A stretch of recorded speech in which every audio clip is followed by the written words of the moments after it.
Chapter 529. When Elaine saw that Lucy had already raised her hands as she rushed toward her, she immediately took a few steps back as she said coldly, "Let me tell you something, Lucy. You cannot afford to offend me, so you'd better keep your hands to yourself." At this time, Lucy replied savagely, "I can't afford to offend a stinky woman like you. If I do not tear your mouth apart today, my last name will not be Queen." Elaine snorted before she retorted, "My precious son-in-law, Alex, is very good at fighting. I believe you have not forgotten how he dealt with the bodyguards you hired or how he taught your useless son, Harold, a lesson that he would never forget.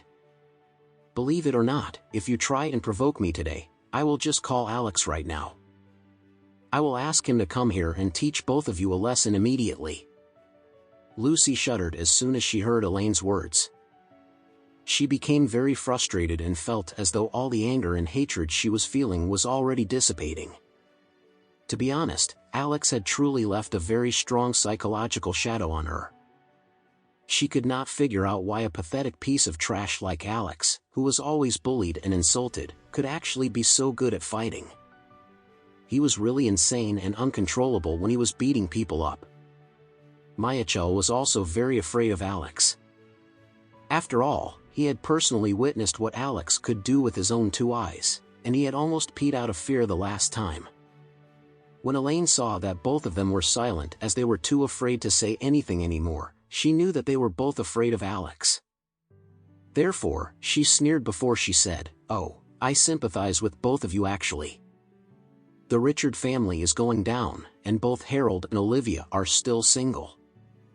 I am also afraid that it will no longer be possible for Olivia to find a husband in Orris Hill anymore. Ah, both of you are going to be so miserable and pitiful in the future."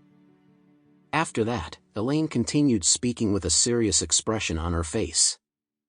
"Don't blame me for not giving you a kind reminder. I don't think you should even be buying a villa at this time. Why do you want to buy a villa anyway? You should just save up whatever money you can so that you will not have to starve or find a way to put food on your table in the future.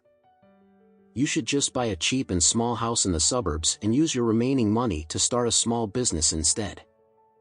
Michael and Lucy were so angry that they were completely at a loss for words.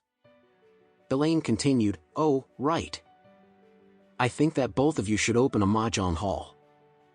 If that is the case, when Carton sells her villa, I will bring my friends over to your mahjong hall to support your business. That way, you and your family will not starve to death then. What do you think?" Michael felt as though he was coming down with a heart attack. On the other hand, Lucy was ready to perish with Elaine. This was the first time they had ever felt so humiliated and insulted because of Elaine. This was the most ruthless and satirical remarks that anyone had ever said to them in their entire lives.